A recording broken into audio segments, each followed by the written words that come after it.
So, nagpapatuloy ang dinner, sir. Yeah. Pagod ang person.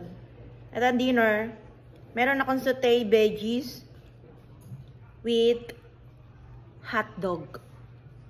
Tsaka meron akong parang tampin. Ayan o. Oh. DIY sa school to. Tampin. Gawa sa flour na may mga eggs. Tapos may mga chemical eggs. Ayan. Siyempre, maglagay tayo ng ketchup para masarap.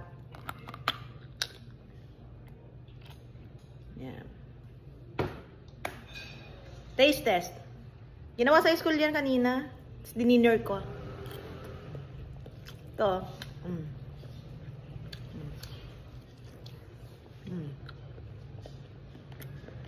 Sabang. Walang lasa.